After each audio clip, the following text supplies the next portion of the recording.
Marcus Washington thought he knew what betrayal looked like, till he walked into his father's penthouse office and found his bride-to-be in his billionaire father's arms, their lips locked in a kiss that shattered 25 years of trust. In one devastating moment, the Manhattan skyline glittered behind them like scattered diamonds on black velvet. Marcus stood, frozen in the doorway, his custom Armani tuxedo suddenly feeling like a straitjacket. The smell of his father's expensive cologne mixed with Jasmine's perfume, the same perfume he'd bought her for their 6-month anniversary. His heart hammered against his ribs so hard he thought it might break through. This wasn't happening. This couldn't be happening. Not today. Not on their wedding day. The sound of his keycard hitting the marble floor echoed through the silence, like a gunshot. Let me tell you about Marcus Washington, heir to a tech empire worth $12 billion, Harvard MBA, and the kind of man who turned heads when he walked into boardrooms across Wall Street at 28. Marcus had everything money could buy: penthouse apartments in 3 cities, a garage full of supercars, and stock options that made him richer than small countries. But here's what money couldn't buy: his father's approval. Despite building his own successful app company from scratch, despite doubling his inheritance through smart investments, despite being featured on Forbes 30 Under 30 lists twice, Marcus still felt like he was chasing the shadow of Sterling Washington, senior billionaire, philanthropist, and the most powerful black man in American business. Sterling Washington didn't just own companies. He owned politicians, judges, and anyone else who could be bought. The man who taught Marcus that power was everything had forgotten to mention it came with a price.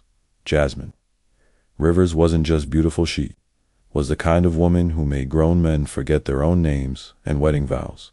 Standing 5 with cocoa brown skin that seemed to glow from within, Jasmine had the kind of curves that inspired Renaissance paintings and the intelligence to run circles around Wall Street executives. She'd graduated summa cum laude from Spelman College, earned her MBA from Wharton, and built her own consulting firm before her 30th birthday. When she walked into Marcus's life 18 months ago at a charity gala wearing an emerald green dress that hugged her figure like liquid silk, he knew instantly that she was the one. Their love story had been perfect, too perfect. Marcus would later realize. Late-night conversations about changing the world, weekend trips to Martha's Vineyard, quiet moments when she'd trace the scar above his left eyebrow and tell him she loved his imperfections most of all. But perfection, as you'll see, can be the most dangerous lie of all. The engagement ring cost more than most people's houses. Flawless 5-carat diamond surrounded by emeralds, designed exclusively by Tiffany's master jeweler. Marcus had planned the proposal for months. He flew Jasmine to Paris under the pretense of a business meeting, then surprised her with a candlelit dinner on a private boat floating down the Seine. As the Eiffel Tower sparkled in the distance and violin music drifted across the water, he dropped to one knee on the deck. "Jasmine Rivers," he said, his voice thick with emotion, "you make me want to be the man I never thought I could be." She said yes before he could finish his prepared speech, tears streaming down her face. Diamond, catching the moonlight like captured starfire, they made love that night with a passion that felt like it could set the world on fire. Later, as she slept against his chest, Marcus stared at the ceiling and wondered if happiness this intense was sustainable. He should have trusted his instincts. Happiness that perfect always comes with a price. The wedding planning began like a military campaign. Sterling Washington's personal assistant took charge, turning their simple ceremony into the social event of the decade. 800 guests, the Plaza Hotel's grand ballroom, a guest list that read like a who's who of American power: senators, Supreme Court justices, tech moguls, and entertainment royalty. Jasmine seemed overwhelmed by the grandeur, often calling Marcus late at night, whispering into the phone about how everything felt too big, too much. "I just wanted to marry you," she'd say, her voice small and lost, "not perform for your father's friends." Marcus would reassure her, promise that after the wedding they'd disappear to their honeymoon in Bora Bora for 2 weeks. No business calls, no social obligations, just them. But even as he spoke the words, he noticed how often his father and Jasmine seemed to be in private conversation about wedding details. Sterling would always have his hand on her shoulder, his smile just a little too warm. You know what they say about blind trusted? Makes you blind to everything else. Sterling Washington. Sr. stood 6'4", with silver-streaked hair, and the kind of presence that made boardrooms fall silent when he entered. At 55. He was still devastatingly handsome, the kind of man who graced the covers of business magazines and made married women forget their vows at charity galas. He'd built his empire from nothing. Growing up poor in Detroit before scholarships took him to Princeton and Harvard Law. By 30, he owned his first company. By 40, he was a billionaire. By 50, he was untouchable. But here's what the magazines never reported. Sterling Washington collected beautiful things the way other men collected stamps. Art, cars, jewelry, real estate, tan women. Especially women who belonged to other men. It was never about love or even lust. It was about power, about proving that everything and everyone had a price. Marcus had seen it his whole life, but convinced himself it would never touch him. After all, what father would destroy his own son's happiness? The answer, my friend, is simpler and more terrible than you think. Vegas should have been the perfect bachelor party destination. What happens there, stays there, right? Marcus and his 6 groomsmen took over the penthouse suite at the Bellagio. They gambled at private tables where the minimum bets started at $10,000. They drank $1,000 bottles of whiskey and pretended to be interested in the exotic dancers Sterling had arranged as a surprise. But Marcus couldn't focus on any of it.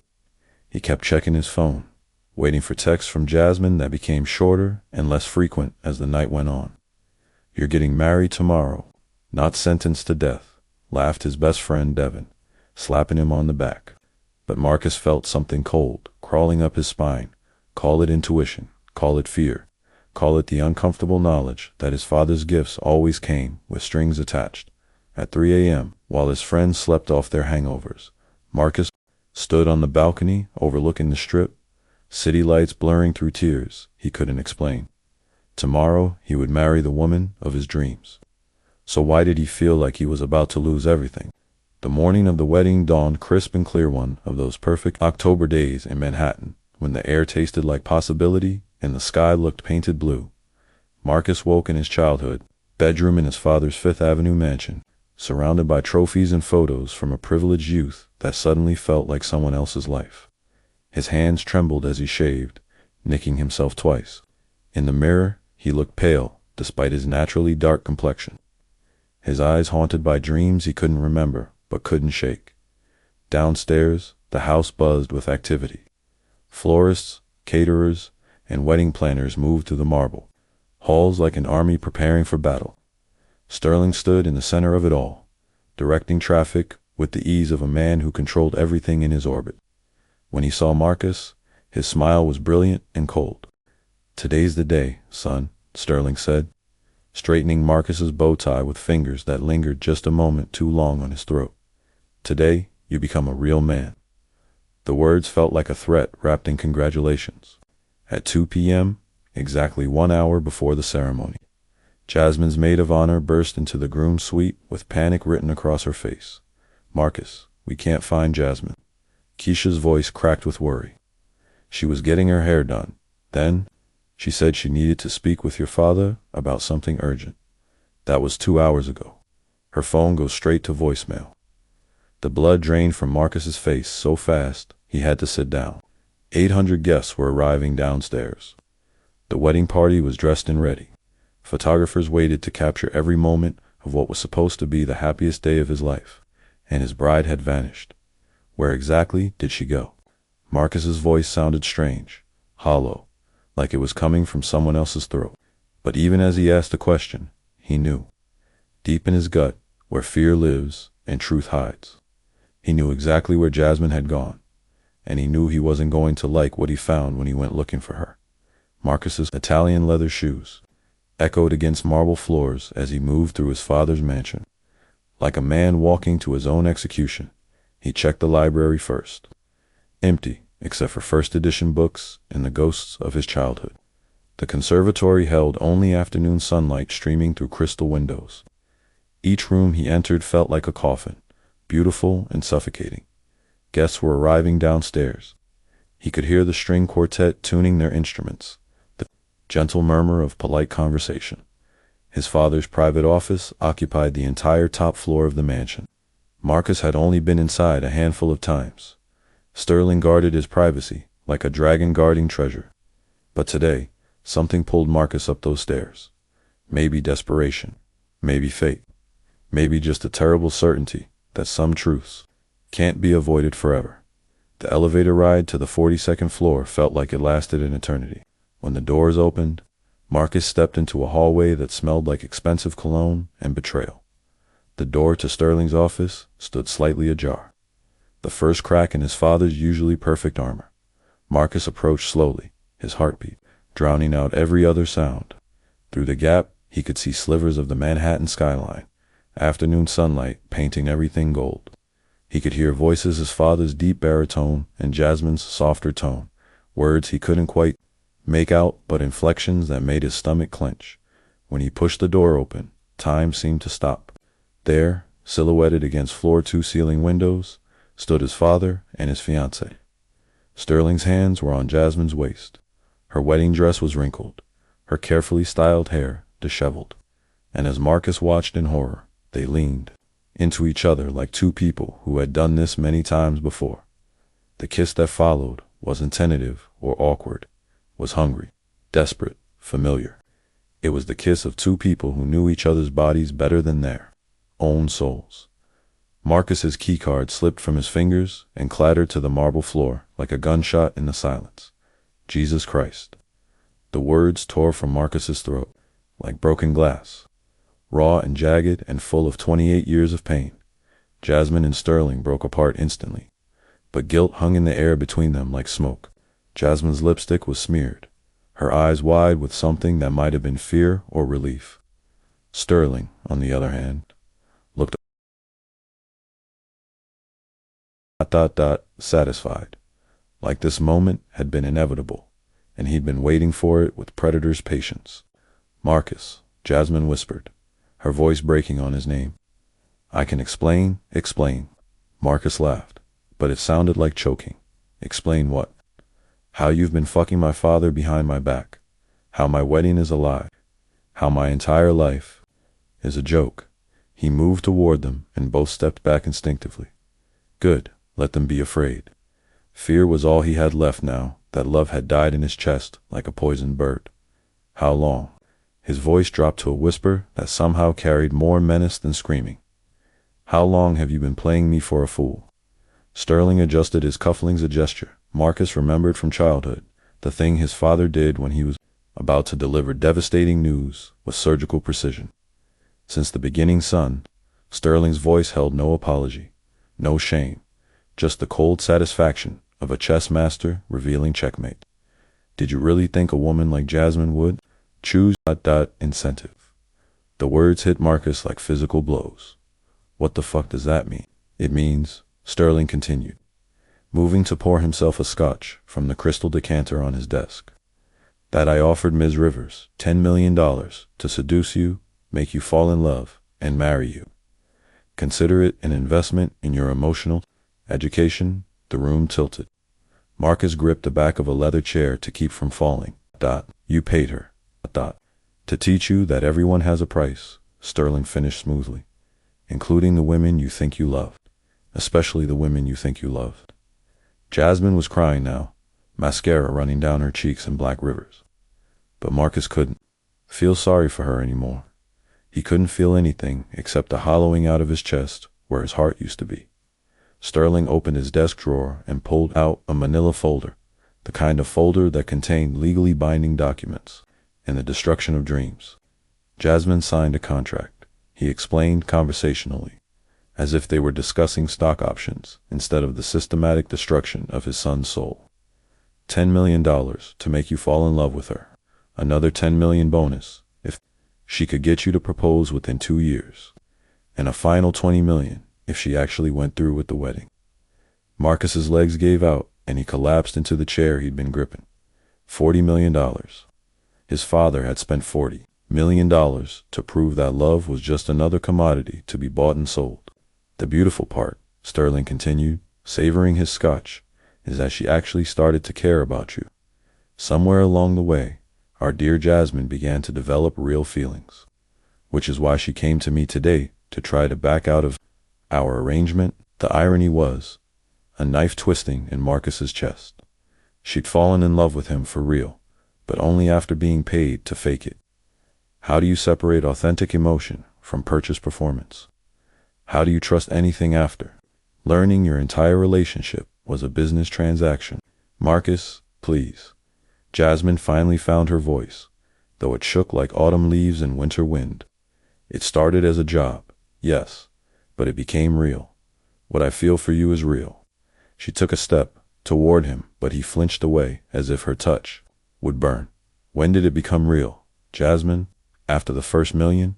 The second? Or was it when you realized you might actually have to sleep with me to earn your money?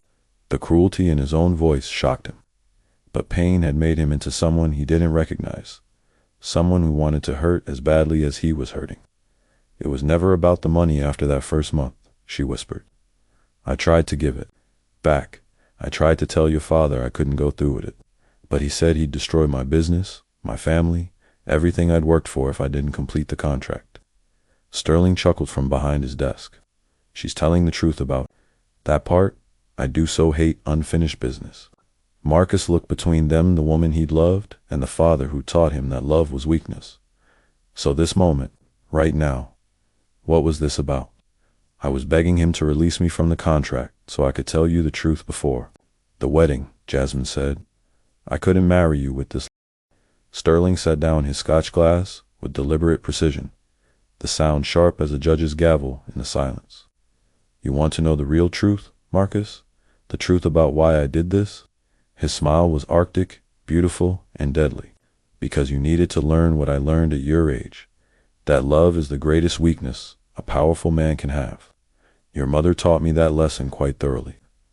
Marcus's head snapped up. His mother had died when he was 10, and Sterling never spoke about her. Never. Don't you dare bring Mom into this. Your precious mother left me for my business partner, Sterling continued relentlessly, took half my fortune in a divorce, and died in a car accident with her new husband 6 months later. She taught me that emotional attachments are liabilities, that trust is for fools, that the only thing you can count on is power. The revelation hit Marcus like a physical blow. His whole life, he believed his parents had the perfect marriage, that his mother had died tragically but loved.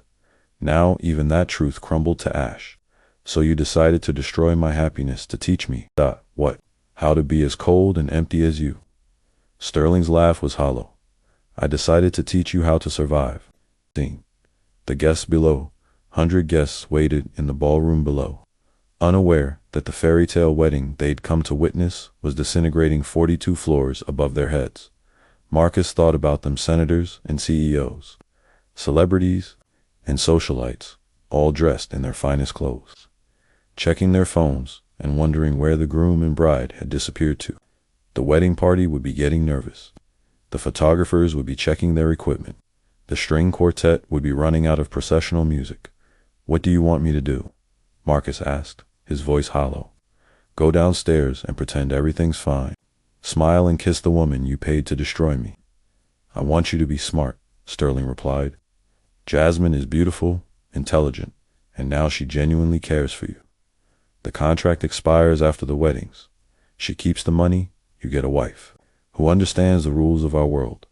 Everyone wins, except for the small matter of it all being built on lies. Son, Sterling's voice softened just slightly. Every successful marriage is built on strategic decisions, disguised as romantic love. At least this way, you know the truth from the beginning. The terrible part was that Marcus could see the logic in it. In his father's twisted worldview, this was actually merciful honesty. Time crystallized into a moment of impossible choice. Go through with the wedding or destroy everything his father had built, including himself. Marcus stood slowly, his legs shaking, through the floor-to-ceiling windows. Manhattan stretched out below him like a kingdom he'd inherited but never earned. Somewhere down there, 800 people waited for him to play. His role in a performance that would make front pages and society columns for weeks. If I walk away, Marcus said slowly, If I call off the wedding, what happens to Jasmine? Sterling shrugged. She forfeits the money. I destroy her consulting business and ensure she never works in corporate America again. Her family loses the house I bought them. Her sister loses the college tuition I'm paying. Everyone suffers except me. It was elegant in its cruelty. Give Marcus just enough information to make him complicit in his own destruction.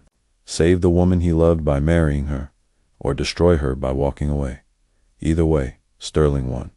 And if I go through with it, you learn to see marriage as a business partnership instead of a romantic fantasy. You have beautiful children with a beautiful, intelligent woman. You inherit my empire without the weakness that destroyed your mother. The choice was no choice at all, which was exactly how Sterling had planned it. Marcus walked to the window and pressed his forehead against the cool glass. 42 stories, above the city that had shaped him into a man capable of this moment. Below, Central Park spread out like a green oasis in the concrete jungle.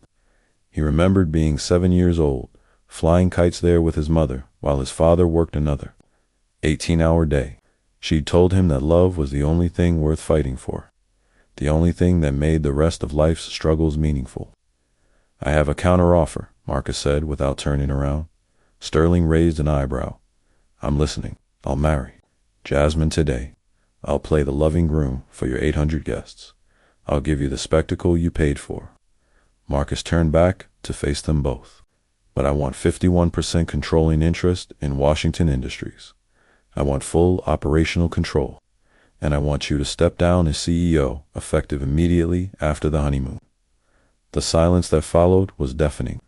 Sterling's face went through several expressions: surprise, anger, calculation, and finally something that might have been pride. You're blackmailing me. I'm learning from the master, Marcus replied. Isn't this what you wanted? For me to stop being weak? Sterling walked slowly around his desk, his movements predatory and graceful as a shark circling wounded prey. 51%, he mused. Controlling interest in a company worth $12 billion. You're not thinking small, are you? Son, you taught me that everything has a price, Marcus replied, including silence, including playing along with your twisted game, including pretending to forgive the woman I love for betraying me. Jasmine flinched at the word pretending, but Marcus couldn't afford to care about her feelings anymore. This was about survival, now his, hers, and the innocent people Sterling would destroy if Marcus didn't play along. And what makes you think I'll agree to this? Marcus smiled for the first time since discovering them together, but it was his father's. Smile cold, calculating, empty of warmth. Because if I walk downstairs right now and tell those 800 guests exactly what kind of man Sterling Washington really is, your reputation is destroyed. Your business partnerships crumble. Your political connections evaporate. You lose everything you've spent 30 years building. Sterling stared at his son for a long moment, then began to laugh, not the hollow laugh from before, but something genuine and almost proud.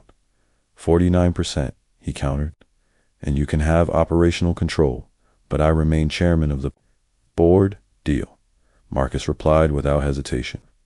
But the transfer happens today, before the ceremony. Legal documents signed with a stack of legal documents that would make Marcus one of the most powerful young men in America, and cost him the only woman he'd ever loved. The irony wasn't lost on him. He was becoming exactly what his father had always wanted him to be, and it was destroying everything he'd ever wanted to be. Sign here, Sterling said, offering him a gold pen. And congratulations, son, you're finally ready to inherit my world. 30 minutes later, Marcus stood at the altar in the Plaza Hotel's grand ballroom, surrounded by 800 people who had no idea they were witnessing a business transaction disguised as a love story. The ballroom was magnificent. Chandeliers cast rainbow light across white roses and gold silk draping. The string quartet played Pachelbel's canon with perfect precision. Flashbulbs popped as society photographers captured every moment for magazines that would call it the wedding of the decade. When the doors opened and Jasmine appeared in her wedding dress, flowing creation of French silk that had cost more than most cars, the crowd rose to their feet in appreciation. She looked like a princess, ethereal and perfect. But Marcus saw her differently now. He saw the actress playing her greatest role. She walked down the aisle alone. Her father had died when she was young, which was probably why Sterling's money had been so attractive to her. With each step she took toward him, Marcus felt his heart harden a little more. By the time she reached the altar, he'd locked away every tender feeling he'd ever had for her. When she took his hand, he felt nothing but the cool touch of expensive silk gloves. Do you, Marcus Sterling Washington, take Jasmine Rivers to be your lawfully wedded wife, to have and to hold, in sickness and in health, for richer or poorer, for better or worse, until death do you part? Marcus looked into Jasmine's eyes and saw tears threatening to spill over. She was crying for what they'd lost, for what they'd never really had, for the love that had been real for her, even if it had been purchased for him. I do, he said clearly, his voice carrying across the silent ballroom. Do you, Jasmine Marie Rivers, take Marcus Sterling Washington to be your lawfully wedded husband, to have and to hold, in sickness and in health, for richer or poorer, for better or worse, until death do you part? Jasmine's voice shook when she replied, I do. But only Marcus was close enough to hear the way it broke on those two simple words. The minister pronounced them husband and wife. Marcus kissed his bride with lips that felt like marble cold, beautiful, and completely without feeling. The crowd erupted in applause. Flash bulbs exploded like fireworks, and in that moment, Marcus Washington became everything his father had raised him to be: powerful, wealthy, untouchable, and utterly, completely alone. The reception was a glittering success, the kind of party that would be talked about in society circles for years to come. Marcus played his role perfectly. He danced with his bride, their bodies moving together with practiced grace while their hearts remained oceans apart.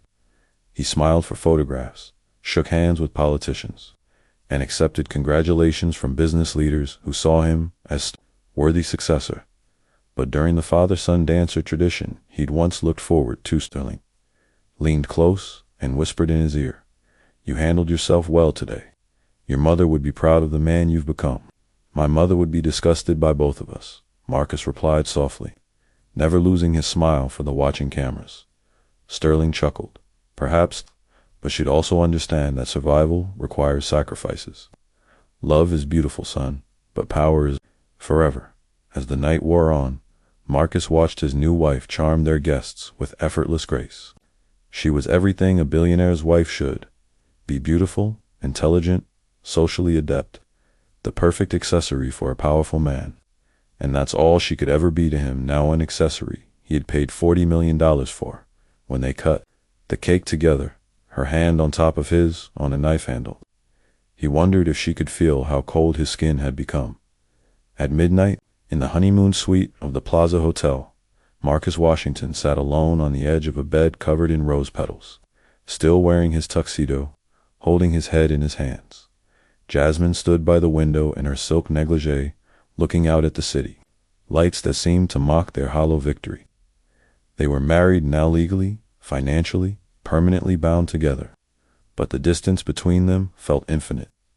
Marcus, she said finally, I know I can never undo what I've done. I know you'll never trust me again, but I need you to know that somewhere along the way, I fell in love with you for real. Not for the money, not for the contract, for you. He looked up at her, this beautiful woman who destroyed and saved him in the same day. How am I supposed to tell the difference, Jasmine? How do I know when you're being real and when you're just earning your money? I guess, she said, tears finally spilling over, you'll have to decide if you want to find out. We have the rest of our lives, too. Figure out if love can grow in the ruins of deception. Marcus stood slowly and walked to the window beside her. Manhattan sparkled below them like a circuit board, all light and power and endless possibility. He thought about his mother, who had died believing in love. He thought about his father, who had lived proving it was weakness.